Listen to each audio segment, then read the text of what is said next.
Have you ever stopped to ask why you spend the way you do? The answer might lie in your childhood. Welcome back to Elevate with CJ. I'm your host CJ, and in this video we're diving into the roots of spending, how your upbringing and environment shaped your money mindset from an early age.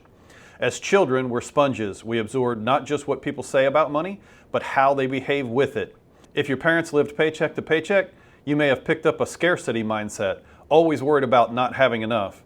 If they avoided money conversations, you may struggle with facing finances today. If they modeled a generosity or savings discipline, you might have mimicked the same thing too. It's not about blame, it's about awareness. Until we recognize the script we are handed, we cannot rewrite it. Beyond the family, culture plays a big role. In some communities, wealth is shown through visible success, cars, clothes, vacations. In others, modesty is emphasized and flashy spending is frowned upon. Some cultures stress savings and security, others encourage investing and risk-taking.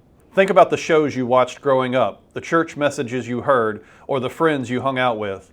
Were you more likely to save for the future or live for the moment? Someone who grew up without financial stability may now overspend whenever they feel insecure, trying to buy a sense of safety.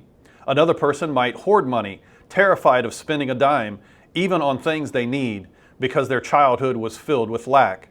Others, on the other hand, may go the opposite route, practicing mindful, value-based spending because they saw the consequences of poor money management. We carry those emotional blueprints into adulthood, but the good news, we can change them. Let's walk through this in 3 steps: reflect, reframe, and rewrite. First off, we need to reflect. What did I learn about money growing up? This is about identifying the core beliefs you absorbed. Example, maybe you remember your parents always saying, "We can't afford that," even for small things. Now as an adult, you might feel guilty anytime you spend, even when you can afford it. Another example, perhaps your dad worked multiple jobs, never took vacations, and said things like, "Rest is for the weak. I will sleep when I'm dead." Now you feel like success only comes through exhaustion and burnout. By reflecting, you recognize that you didn't choose those beliefs. Those were handed to you. Secondly, we need to reframe. Is this belief serving me?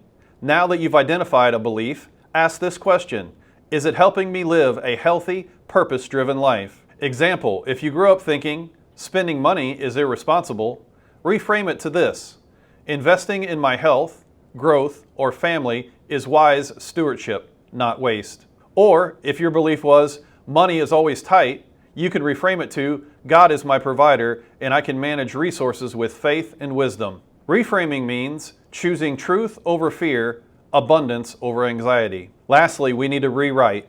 What new habits or mindsets can I create instead?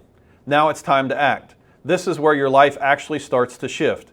Example, if you used to avoid looking at your bank account, your new habit might be doing it weekly or even daily. A money check-in with you and your spouse or your mentor. Another example, if you used to splurge every time you felt stressed out, your rewrite could be I'll pause, I'll breathe, I'll journal what my emotions are before making any financial decisions. This is where transformation begins, not in theory, but in consistent, intentional practices. If this message hit home, subscribe and join me at Elevate with CJ, where I help you grow financially, spiritually, and purposely. And remember, your past doesn't define your financial future, you do. Let's elevate together, Elevate with CJ. Hey, CJ here, the host of Elevate with CJ. If this video has helped you take one step closer to financial clarity, imagine what 9 weeks of focused mentorship could do for you. Join me at Elevate with CJ, where I help faith-driven leaders and business owners build strong foundations, break through limitations, and create a plan for lasting success. Visit elevatewithcj.com to get started.